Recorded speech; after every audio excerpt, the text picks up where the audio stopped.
ত্রিভুজটা দেখি যে আমরা প্রথমে আমরা একটা কথা বলে নিয়েছিলাম সেখানে, যে একটি বিন্দুকে যদি কোনো কন্ডিশন না দিই, একটা বিন্দু কন্ডিশন না দিলে এ তো কন্ডিশন দিব না মানে কি, ছোট বাচ্চাকে একটা কলম ছেড়ে দিলে তার কাছে কোনো কন্ডিশন নাই, সে কোনো অ্যালফাবেটও জানে না, সে কোনো বর্ণও জানে না, সে তার মতো শুধু আঁকাইতে থাকবে। আঁকাইলে তখন বিভিন্ন ধরনের বক্ররেখা হয়, কিন্তু কন্ডিশন দিলে এক এক সময় এক এক রকম কন্ডিশন দিলে তখন ভিন্ন ভিন্ন চিত্র তৈরি হবে। যদি কন্ডিশন দিয়ে বললাম যে তুমি এদিকে যাও, এদিকে আসো, আবার এদিকে আসো, তাহলে কি হলো? এটা ত্রিভুজ হইলো, তাই না? তাহলে ত্রিভুজ হতে গেলে কয়টি রেখা লাগে? তিনটি রেখাংশ লাগবে। কয়টি রেখাংশ লাগবে?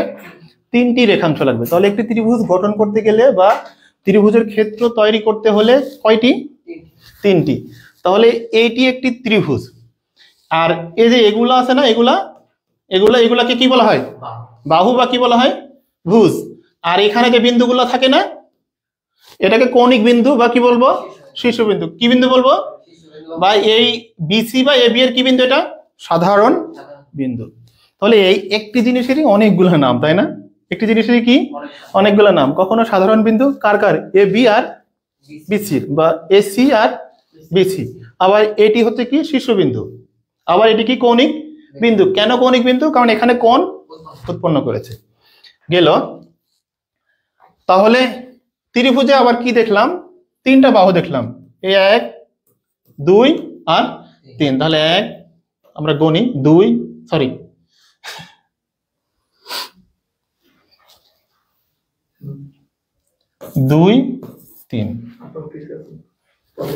তাহলে আমরা এখানে দেখলাম যে একটি ত্রিভুজের কয়টা বাহু আছে? তিনটি। আর কোণ কয়টা আছে তামিম? তিনটি। এখান তো অনেক কিছু শিখতেছি। ত্রিভুজের যেখানে কোণ উৎপন্ন করে সেখানে শীর্ষবিন্দু উৎপন্ন হয়, শীর্ষবিন্দুকে কৌণিক বিন্দু বলবো বা সাধারণ বিন্দু বলতে পারি। এবং ত্রিভুজের মোট 6টা কম্পোনেন্ট উপাদান আছে। কয়টা কম্পোনেন্ট? 6টা। কয়টা? 6টা। কি কি?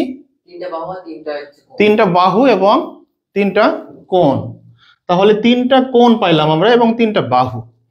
এরপরে এই বাহু থেকে ধরেন এটাকে আমরা এখান থেকে ছেড়ে দিয়ে সোজা করে ধরি, অর্থাৎ সবগুলো একসাথে লিখি, তখন যেটা পাচ্ছি সেটা কি?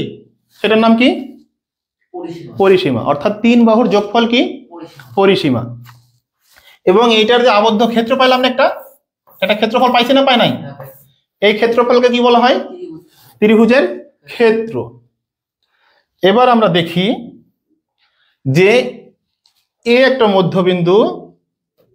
মধ্যবিন্দু, অর্থাৎ কোন বাহুর উপরে বা এই রেখাংশের উপরে যদি মধ্য বরাবর একটা বিন্দু আঁকি, এখানে মধ্যমা নিলাম, এখানে মধ্যমা নিলাম, নিয়ে এখন এইদিকে এটা যোগ করলাম, এদিকে এটা যোগ করলাম, আর এটা যোগ করলাম। তাহলে এই যে বাহুগুলা পাইলাম, ভেতরের যে বাহুগুলা পাইলাম, তখন কি এটা? এইগুলার নাম হচ্ছে মধ্যমা। আর কোনো একটা বিন্দু থেকে অপর বাহু বরাবর লম্ব আঁকাইলে, কি আঁকাইলে?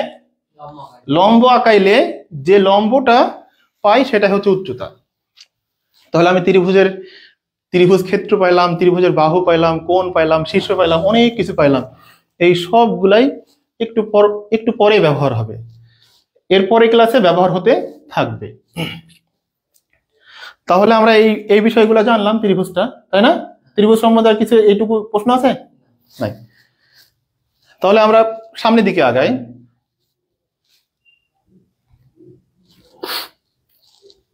আমরা প্রথমে বলে নিই, আমরা কিন্তু এখনো ক্ষেত্রফল নির্ণয় করা শুরু করি না, এরপরের ক্লাসে আমরা ক্ষেত্রফল নির্ণয় করে দেখাবো, তাই না? তারপরে ত্রিভুজের প্রকারভেদ। ত্রিভুজের কি প্রকারভেদ?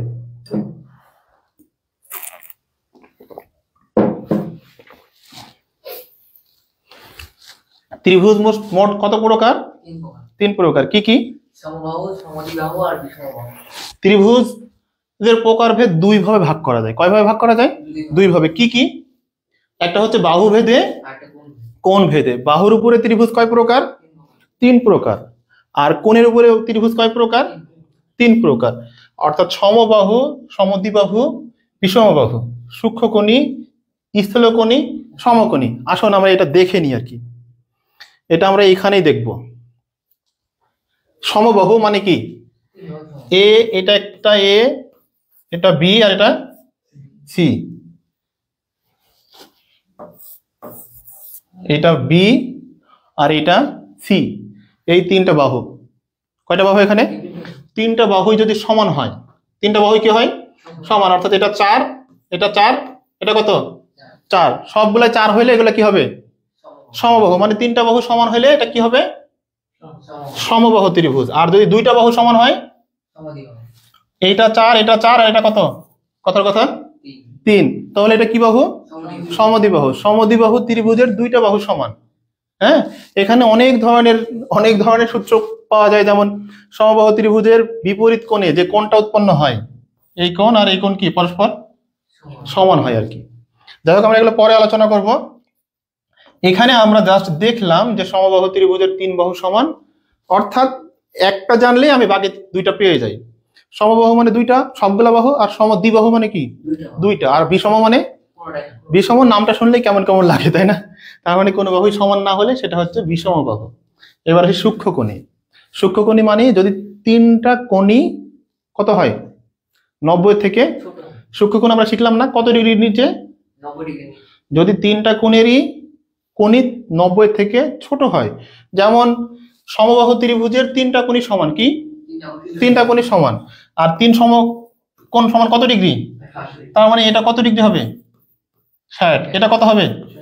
60। এটা কত হবে? 60। যাই হোক, আমি এটা তো আমরা এখনো দেখাই নাই, তা জাস্ট বললাম যে সমবাহু ত্রিভুজের তিনটা বাহুই সমান। 3 60 যোগ করলে কত হয়? 180। তাহলে এই 60 ডিগ্রি কি 90 ডিগ্রি থেকে ছোট না ছোট না? ছোট না ছোট না? তাহলে এই সমবাহু ত্রিভুজটা কি কোণী ত্রিভুজ? সমবাহু ত্রিভুজটা কি কোণী ত্রিভুজ? সূক্ষ্মকোণী ত্রিভুজ। এখন সমবাহু ত্রিভুজটাকে যদি আমি একটু এভাবে ঘুরাইয়ে দিই, তাহলে এখানে দুইটা ত্রিভুজ উৎপন্ন হয়েছে। কয়টা ত্রিভুজ? এ পাশে 90, এ পাশে কত? 90। যদি একটা কোণ 90 হয়, কত? একটা কোণ যদি 90, সমকোণী মানে সবগুলা কোণ কিন্তু সমকোণ না, একটা কোণ সমকোণ। কারণ আমরা জানি যে ত্রিভুজের 3 কোণের যোগফল 180 ছোটও না, এক্সাক্ট কত ডিগ্রি? 180 ডিগ্রি। তাহলে এখানে সমকোণী ত্রিভুজ মানে একটা কোণ কত ডিগ্রি? বাকিগুলা যেমন তাই হোক, সমকোণী ত্রিভুজের একটা কোণ কত ডিগ্রি? 90 ডিগ্রি। তার মানে আমরা বুঝে ফেললাম যে ত্রিভুজের 3 কোণের সমষ্টি কত ডিগ্রি? 180। যদি এইটা 90 হয়, তাহলে এইটা আর এইটার যোগফল কত হবে? 90। এখন আমি বললাম এটা হচ্ছে 40 ডিগ্রি। তাহলে উপরেরটা কত হবে? উপরেরটা এটা হচ্ছে 50। এরকম প্রশ্ন আসে না যে একটি সমকোণী ত্রিভুজের একটা কোণ 30 ডিগ্রি, তার অপরটি কত? অপরটি কত হবে? 60। কারণ আমরা সমকোণী ত্রিভুজের একটা কোণ আগে থেকেই পেয়ে গেছি। কত? এটা 90। তাহলে এইখানে এটা 40, এটা 50। এটা যদি 30 হইতো, তাহলে এটা কত হইতো? 60। তাহলে আমরা মোটামুটি শিখলাম যে সমবাহু মানে 3 বাহু সমান। সমবাহু ত্রিভুজের 3টা বাহু কি হয়? 3টা কোণই কি হয়? সমান হয়। সমদ্বিবাহু ত্রিভুজের কয়টা বাহু সমান? তাহলে কোণ কয়টা সমান হবে? 2টা। আর বিষমবাহুর কয়টা বাহু সমান? একটা সমান না। তাহলে কোণ কয়টা সমান হবে? একটাও সমান হবে, রাইট। সূক্ষ্মকোণী ত্রিভুজের কয়টা কোণ সূক্ষ্মকোণ? সব সূক্ষ্মকোণ। সূক্ষ্মকোণী ত্রিভুজের 3টা কোণই যদি সমান হয়ে যায়, তখন এটার নাম কি হবে? সমবাহু। সম্পর্ক হচ্ছে না? তার মানে আমি পিছনে যেগুলো আলোচনা করেছি ওগুলো আমাকে কি করতে হবে? জানতে হবে, মনে রাখতে হবে। এবার আসি স্থূলকোণী। স্থূলকোণী যেটা ত্রিভুজ, সেটা কি ত্রিভুজ হতে পারে? কারণ স্থূলকোণী ত্রিভুজের একটা কোণ স্থূলকোণ হবে, বাকিগুলো সমান হতেও পারে, নাও পারে। আবার স্থূলকোণী ত্রিভুজের কি হতে পারে? এটা সমদ্বিবাহু হতে পারে। আর সমকোণী ত্রিভুজটা কি হতে পারে? আমার সমবাহু হবে না, তবে কি হতে পারে? বিষমবাহু হতে পারে। পারে না? পারে। বিষমবাহু কিভাবে হয় আমি দেখাচ্ছি এখানে।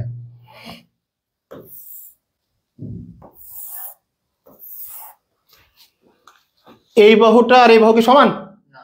এইটা আর এটা কি সমান? সমান না? তাহলে এটা কি বাহু ত্রিভুজ?